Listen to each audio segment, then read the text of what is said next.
Hello दोस्तों, Rana classes में आपका स्वागत है। तो आज मैं आपको बीएसएससी सीजीएल 3 के लिए और भी अन्य परीक्षाओं के लिए, चाहे बीपीएससी हो, चाहे बिहार दरोगा हो या एसएससी रेलवे, उसके लिए भी लाभदायक है। तो ये पहला सेट है जो कि प्रैक्टिस सेट है, जो कि आपके लिए मैंने लाया है और ये आपके लिए बहुत ही महत्वपूर्ण है, क्योंकि मैंने बताया था कि आप लोगों को सेट प्रैक्टिस भी तैयारी करूँगा। इसमें रीजनिंग, मैथ्स और जीएस सभी रहेंगे, साइंस भी रहेंगे। तो इस वीडियो को शुरू से अंत तक देखें, पसंद आने पर लाइक, नए लोग सब्सक्राइब। अब इसमें अंतर क्या है? अंतर ऐसा नहीं है कि क्वेश्चन बता दिया और इसका आंसर ये होगा, इसका आंसर, इसके बारे में पूरा डिस्क्रिप्शन जो परीक्षाओं में ज़रूरत है। और इस तरह से अगर एक क्वेश्चन को एनालिसिस करेंगे तभी है जो कि आपको सक्सेस, क्योंकि परीक्षा में अगर आप 10-20 क्वेश्चन जानते हुए गलती करते हैं, इसका मतलब है कि आपकी तैयारी अच्छी नहीं है। और जब भी पढ़े तो जो तरीके मैं बताऊँगा इसी तरीक़ा से अगर आप सेट प्रैक्टिस करते हैं और उसके डिटेल्स जानते हैं तो निश्चित रूप से आपको गलती होने के चांसेस कम। तो शुरू करते हैं। तो ये बीएसएससी सीजीएल 3 का है, 2022 एग्ज़ाम, प्री एग्ज़ाम है, जो कि आपको जब भी हो, अक्टूबर हो, नवंबर हो, उसके आलोक में। तो शुरू करते हैं। पहला क्वेश्चन क्या है? स्वदेश वाहिनी के संपादक कौन है? तो स्वदेश वाहिनी के संपादक जो है वो कौन है? तो स्वदेश वाहिनी के संपादक है के रामकृष्ण पिल्ले। क्या नाम है इनका? के रामकृष्ण पिल्ले। ये कहाँ के थे? तो ये त्रावणकोर के थे, केरला में था। और ये कब का घटना है जो इतनी पुरानी? क्योंकि स्वतंत्रता पूर्व की ये घटना है, 1906 की घटना है। कब की है ये? कब की घटना है? तो 1906 की घटना। 1906 में ये संपादक है जो कि इसके साथ जो जुड़े थे स्वदेश वाहिनी के। और ये क्या संपादक में था कि ये सामाजिक जो कुरीतियाँ थी और जो अत्याचार जो अंग्रेजों द्वारा हो रहा था उसके खिलाफ है जो कि ये था संदेश वाहिनी। और इसी के चलते 1906 में इनको क्या किया गया? ये जेल इनको भेजा। 1906 में शुरू हुए, 10 में इनको जेल भेजा गया। और क्यों? क्योंकि अंग्रेजों ने जो कि इनको और इनका स्वदेश वाहिनी को भी बंद करा दिया। क्यों बंद करा दिया? क्योंकि ये अंग्रेजों के विरुद्ध था। इसीलिए है जो कि इसका आंसर क्या होगा? के रामकृष्ण पिल्ले।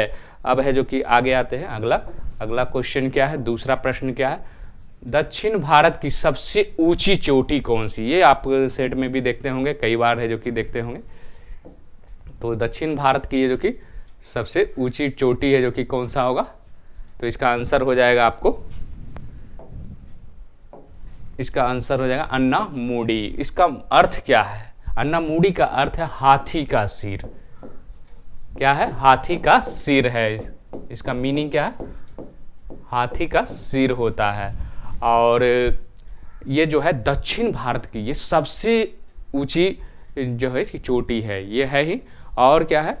ये आपको दक्षिण भारत का एवरेस्ट भी कहा जाता है। केरला की भी सबसे ऊंची चोटी है और इसकी लगभग जो है 8400 के फीट के आसपास है जो कि इसकी जो कि ऊंचाई है।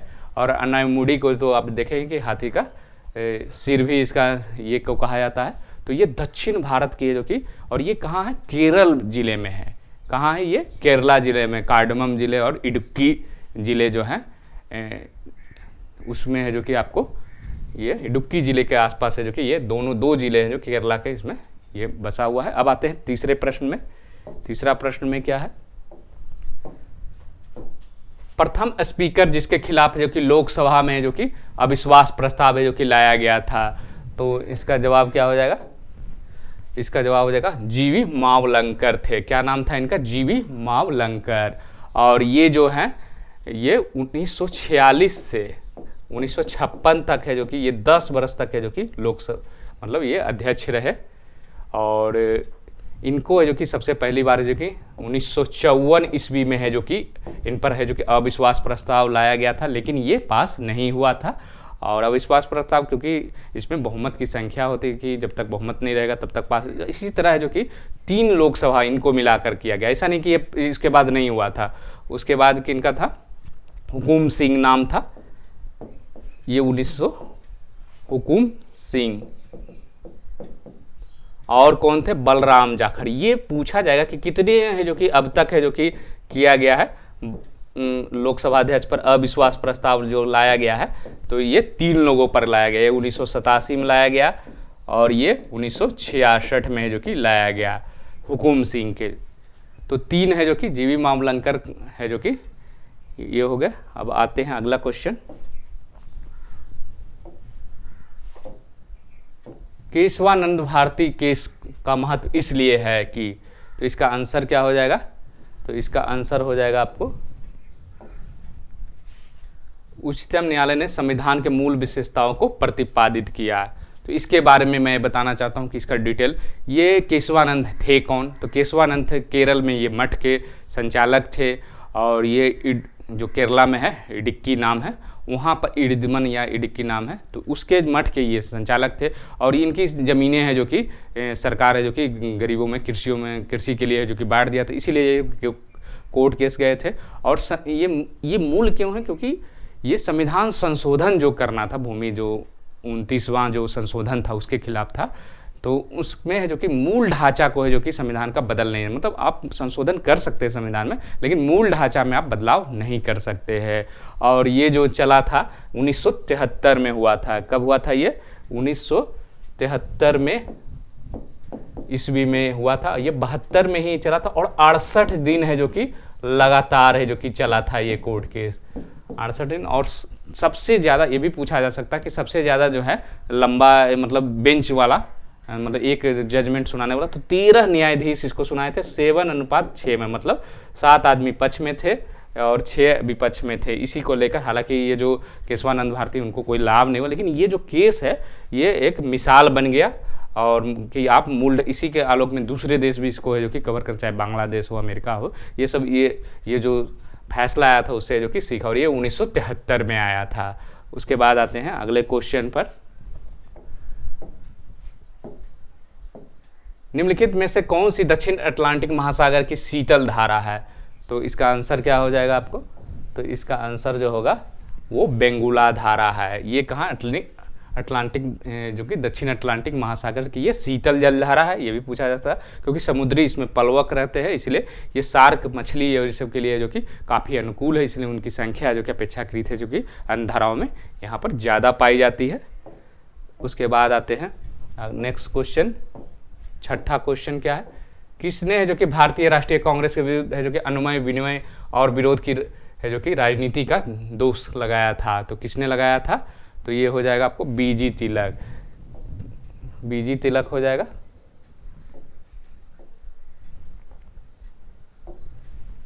तो इस बाल गंगाधर तिलक, क्योंकि ये क्या थे, ये गर्म दल से संबंधित थे और ये महाराष्ट्र से रत्नागिरी में इनका जन्म हुआ था। तो ये जो है कांग्रेस क्योंकि गर्म दल के थे इसीलिए जो कि ये बाकी जो कि कांग्रेस पर है जो कि इसके लिए दोषी लगाया था। उसके बाद आते हैं नेक्स्ट क्वेश्चन पर, 10 डिग्री चैनल पृथक करता है। तो सबसे पहले जानते हैं कि 10 डिग्री चैनल है क्या। 10 डिग्री उत्तरी अक्षांश में है, इसीलिए 10 डिग्री चैनल कहा जाता है। और इसका आंसर क्या हो जाएगा आपको, तो इसका आंसर जो होगा आपको अंडमान और निकोबार, ये हो जाएगा। इसका आंसर क्या हो जाएगा, अंडमान को निकोबार से जो कि जोड़ता है। और ये जो है 10 डिग्री है जो कि, और इसकी जो पूरी जो पट्टी की जो लंबाई है वो कितनी है, 155 किलोमीटर है। कितनी है, 155 किलोमीटर है। और ये अंडमान को एक तरह से कहें तो बंगाल की खाड़ी से जोड़ती है, बंगाल से जोड़ती है। उसके बाद आते हैं नेक्स्ट क्वेश्चन में, एक सभा में एक गांव का मानचित्र इस तरह से रखा गया कि दक्षिण पूर्व दिशा में उत्तर दिशा बन जाती है और उत्तर पूर्व दिशा में पश्चिम दिशा बन जाती है और इसी तरह अन्य दिशाओं में बन जाती है। तो बताएं कि दक्षिण दिशा में है जो कि क्या होगा। तो ये बहुत आसान क्वेश्चन है, हालांकि थोड़ा लंबा लिखा हो, लेकिन ये बनाने वाले जो है वो बहुत आसानी से बनाते हैं। उसका कारण क्या है कि ये क्या है, दक्षिण पूर्व दिशा। दक्षिण पूर्व दिशा जो है कौन सा हो जाएगा, ये मान लीजिए कि ये गोल बना दीजिए, ये उत्तर और ये दक्षिण। तो दक्षिण पूर्व दिशा ये हो गया, और यहाँ पर है जो कि दक्षिण पूर्व दिशा है जो कि उत्तर दिशा बन जाता है। मतलब ये मान लीजिए कि इसको 40 यहाँ पर 45 डिग्री मान ले, तो यहाँ पर है जो कि 90 यहाँ हो गया और 45 यहाँ हो, मतलब 135 इसको मान ले 0 इसको मान ले। तो एक ये जो कि दक्षिण पूर्व जो दिशा है इसको क्या माना जा रहा है, उत्तर माना जा रहा है। उसी तरह उत्तर पूर्व को है जो कि पश्चिम दिशा माना जा रहा है। मतलब उत्तर पूर्व दिशा कौन सा हो गया, तो ये हो गया उत्तर पूर्व दिशा को पश्चिम, मतलब ये फिर है जो कि 135 डिग्री यहाँ घूम रहा है। उसी तरह है जो कि अन्य दिशाएं बन जाती है। बताइए कि दक्षिण दिशा में कौन सा, मतलब ये जो दिशा है तो 135 डिग्री 90 तो ये हो गया, 45 है तो ये दिशा हो जाएगी। तो इसका क्या आंसर हो जाएगा आपको, उत्तर और पश्चिम हो जाएगा। उसके बाद आते हैं नेक्स्ट क्वेश्चन। उसके बाद 9वें नंबर प्रश्न पर आते हैं। तो 2 ट्रेनें नई दिल्ली से एक ही समय में प्रस्थान करती। एक ट्रेन उत्तर को 60 किलोमीटर प्रति घंटा की गति से चलती है और दक्षिण को 40 किलोमीटर प्रति घंटा की चलती है। तो कितने घंटों के पश्चात ये दोनों परस्पर है जो कि 150 मीटर है जो कि किलोमीटर है जो कि दूर होगी। तो बहुत आसान है। मान लीजिए कि ये उत्तर में चली, कितना चली, तो आपको 60 किलोमीटर प्रति घंटा मान ली, और ये दक्षिण हो गया तो मान ली 1 घंटा चली तो कितना हो गया, 60 हो गया, और इधर ये चला तो 40 हो गया, तभी 100 हो रहा। 50 करने के लिए क्या, अगर आधा घंटा और जोड़ देते हैं तो 60, तो क्या हो जाएगा, 60 30 90 हो जाएगा, और इधर क्या हो जाएगा, 40 20 60 9 6 150 किलोमीटर दूर होगा। तो इसका मतलब क्या होगा, 1.5 घंटे जो कि दूर होगा, मतलब 3/2 हो जाएगा। उसके बाद आते हैं नेक्स्ट क्वेश्चन पर। पूंजी बाजार से आशय क्या है। तो पूंजी बाजार से आशय क्या हो जाएगा, इसका मतलब क्या था, कैपिटल मार्केट का अर्थ क्या होता है। तो इसका आंसर हो जाएगा आपको ए हो जाएगा, शेयर बाजार या बॉन्ड बाजार कहा जाता है। ये दीर्घकालीन अवधि के लिए जो निवेश किया जाता है उसको क्या कहा जाता है, कैपिटल मार्केट कहा जाता है। और ये दीर्घकालीन 1 साल से अधिक है जो कि निवेश करने के लिए शेयर बाजार में, जो इसको प्रतिभूतियों का भी बाजार कहा जाता है। उसके बाद आते हैं नेक्स्ट क्वेश्चन। रडार का प्रयोग है जो कि मुख्यतः जो कि रूप से किया जाता है, तो क्या रेडियो तरंगों द्वारा वस्तुओं की उपस्थिति और स्थिति का ज्ञान करने के लिए जो कि किया जाता है। और रेडियो तरंगों में क्या होता है, सूक्ष्म तरंगें होती है जो आसपास के क्षेत्रों में अगर जाती है तो उससे कैच कर लेती है कि यहाँ से कोई ऑब्जेक्ट है जो कि जा रहा है। आपने देखा होगा कि युद्ध स्थल या कभी कभी पाकिस्तान द्वारा में या भारत में आता है तो रडार है जो कि पता लगा लिया जाता है, या नहीं पता लगाया तो यही रडार जो है आपको ये वस्तुओं की उपस्थिति और स्थिति का ज्ञान करने में है जो कि मदद करता है। उसके बाद आते हैं अगला क्वेश्चन। राष्ट्रीय पर्यावरण अभियांत्रिकी संस्थान है जो कि कहाँ स्थित है। तो इसका आंसर क्या हो जाएगा, आपको नागपुर हो जाएगा। नागपुर में है जो कि ये स्थित है, और ये महाराष्ट्र में है। और इस यहाँ पर है पर्यावरण और इंजीनियरिंग का दोनों है जो कि किया जाता है। पर्यावरण और का जो कि पारिस्थितिकी संतुलन कैसे बना रहे भारत में, उसके लिए भी यहाँ पर है जो कि शोध होता है, और इसको नीरी भी कहा जाता है। उसके बाद आते हैं नेक्स्ट क्वेश्चन। फोटोग्राफ में एक महिला की ओर संकेत करते हुए राम ने कहा, वह मेरे दादा के एकमात्र पुत्र की लड़की है और वह महिला राम के रिश्ते में क्या है। तो ये क्वेश्चन बहुत आसान है, मैं इसलिए क्योंकि इंटरेस्ट लाने के लिए कि आप लोगों को BSSC CGL 3 तैयारी करने। तो ये फोटोग्राफ में जो कि राम ने कहा वह मेरे दादा, मान लीजिए कि ये दादा है और ये राम है, और इसके दादा के एकमात्र पुत्र मतलब ये हो गया पिता हो गए, इसके है जो कि पिता हो गए और इसके पुत्र हो गए। ये क्लियर हो गया। अब क्या है कि पुत्र की लड़की है, मतलब ये लड़की है, पिता की लड़की मतलब क्या हो गया, इसका भाई, ये बहन हो गया, ये बहन की भी लड़की है तो इसका मतलब क्या हो गया, ये भांजी है। तो क्या आंसर हो जाएगा, ये भांजी है। उसके बाद आते हैं नेक्स्ट क्वेश्चन पर 14 नंबर। यदि चक्रवृद्धि ब्याज पर लगाया गया कोई धन वर्ष में दुगना हो जाता तो 4 गुना कब होगा। तो ये बहुत सिंपल, इसका बनाने का तरीका ट्रिक्स ही मैं बताऊंगा क्योंकि ज़्यादा समय क्वेश्चन में ही रहेगा। मान लीजिए कि 10 वर्ष में दोगुना हो जाता है, मतलब 10 वर्ष में कितना हो जाता है, 2 गुना। उसी तरह जो कि तो कितने वर्षों में है जो कि वो 4 गुना हो जाएगा, इसका मतलब यही है। तो 2 गुना 4 गुना क्या हो जाएगा, 2 गुने स्क्वायर, मतलब 2 का स्क्वायर हो गया। तो क्या करना है, ये जो स्क्वायर जो होगा उसको क्या करना है, या क्यू जो भी रहेगा उसको गुना कर देना ये 10 वर्ष से। तो क्या हो जाएगा, इसका आंसर क्या हो जाएगा, 20 वर्ष बाद हो जाएगा। मान लीजिए कि इसको क्वेश्चन को चेंज कर देते हैं, मान लीजिए ये क्वेश्चन डाटा ही चेंज, कोई धन है जो कि यहाँ पर 20 वर्ष लिखा हुआ है, यहाँ पर कलर है जो कि चेंज कर देता हूँ। मान लीजिए कि यहाँ ये 20 वर्ष लिखा हुआ है और ये कितना हो जाता है, 3 गुना हो जाता है। और यहाँ पर हो गया आपको, यहाँ पर कह रहा है कि 9 गुना हो जाता है। जब भी ये रहेगा तो उसी हिसाब 9 गुना हो जाता है। तो कैसे होगा, तो 20 वर्ष में कितना हो रहा है, 3 गुना। तो 20 वर्ष में कितना बराबर क्या होगा, 3 गुना। उसी तरह क्या हो गया, अब क्या कर कितने वर्षों में जो कि 9 गुना होगी, तो 3 का क्या हो जाएगा, क्यू हो जाएगा, 9 गुना 3 का क्यू हो जाता। तो इससे क्या होगा, ये इससे मल्टीप्लिकेशन हो जाएगा, मतलब 20 गुने 3 मतलब 60 वर्ष हो जाएगा। 60 वर्ष में जो कि ये 9 गुना है जो कि हो जाएगा। उसके बाद है जो कि उसी तरह आप कोई भी डाटा रख कर जो कि इसको बना सकते हैं। उसके बाद आते हैं नेक्स्ट क्वेश्चन,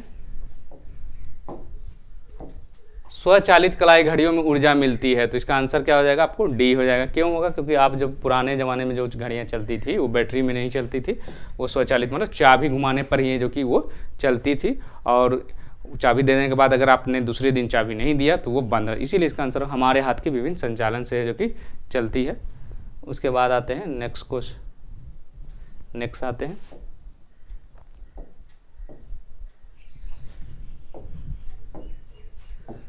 ड्राकेंस पर्वत है जो कि कहाँ है, तो कहाँ पर है ये, तो ये है जो कि आपको दक्षिण अफ्रीका में है, दक्षिण अफ्रीका में केप प्रांत में है।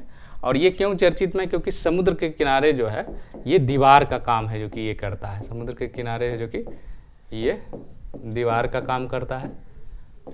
और ये इसकी ऊंचाई जो है आपको लगभग है जो कि 2400 मीटर के आसपास है, जो कि इसकी जो ऊंचाई है 8400 कुछ मीटर के आसपास है, सॉरी फीट के आसपास है।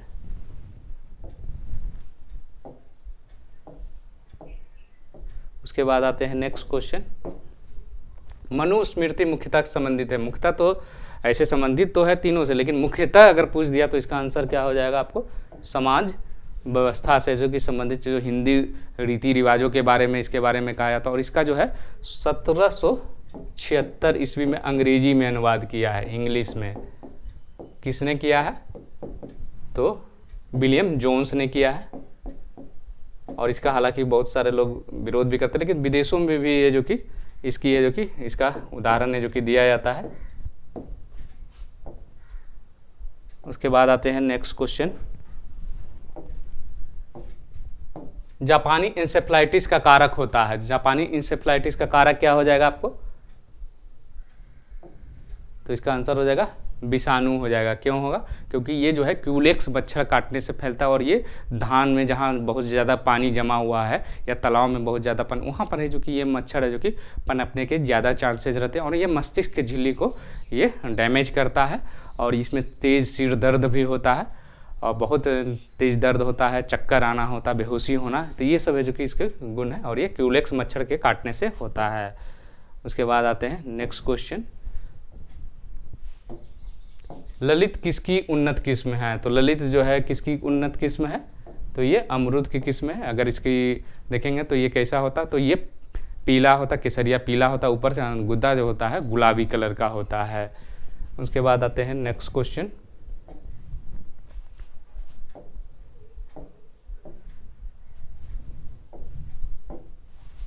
मुगल शासन में तांबे का सिक्का कहलाता था, तो क्या कहलाता था, तो मुगल शासक में जो कि तांबे का सिक्का जो है आपको दाम कहलाता था, क्या कहलाता था, दाम कहलाता था। और ये किसने चलाया था, तो अकबर ने चलाया था, तांबा का सिक्का जो चलाया था वो अकबर ने चलाया था।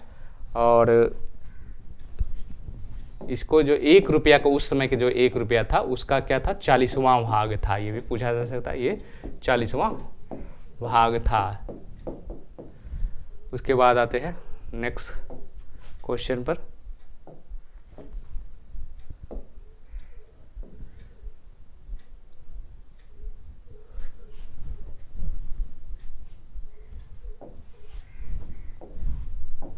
इक्कीस नंबर, प्रधानमंत्री नरेंद्र मोदी ने किस शहर में बड़े ड्रोन फेस्टिवल भारत ड्रोन महोत्सव 2022 का उद्घाटन किया, तो किस शहर में किया गया, तो ये इसका आंसर क्या हो जाएगा, दिल्ली हो जाएगा। प्रगति मैदान में है जो कि किया गया था, क्या कहाँ किया गया था, प्रगति मैदान में। और ये 2030 में उनके द्वारा अनुमान लगाया गया है, प्रधानमंत्री जो माननीय नरेंद्र मोदी है, ये भारत है जो कि ड्रोन का है जो कि बहुत बड़ा हब होगा। और ड्रोन से जैसा कि आप घरेलू जो साधन है, मान लीजिए किसी को सामान पहुंचाना या अन्य कार्य जो है वो किए जाने का अब जो जमाना जो आने वाला है वो ड्रोन का ही आने वाला है। उसके बाद आते हैं नेक्स्ट,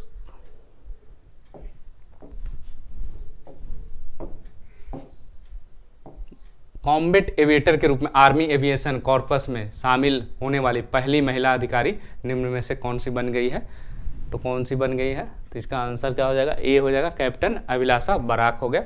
ये 2018 में ज्वाइन की थी और ये हरियाणा जिले से संबंधित रखती है। और ये जो कॉम्बैट एविएट के रूप में जो कि आर्मी एविएशन कॉर्प्स का स्थापना कब किया गया था, 1986 ईस्वी में किया गया था। उसके बाद आते हैं नेक्स्ट क्वेश्चन।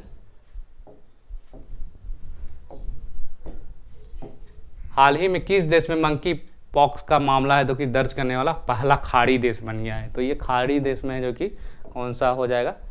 तो ये जो हो जाएगा आपको, इसका आंसर क्या हो जाएगा आपको?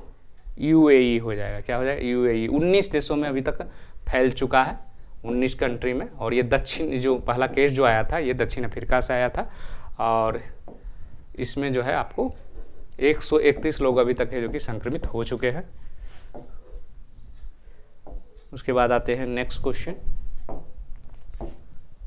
विश्व स्वास्थ्य संगठन WHO के प्रमुख के तौर पर निम्न में से किसे चुना गया है? तो किनको चुना गया है? तो इसका आंसर क्या हो जाएगा?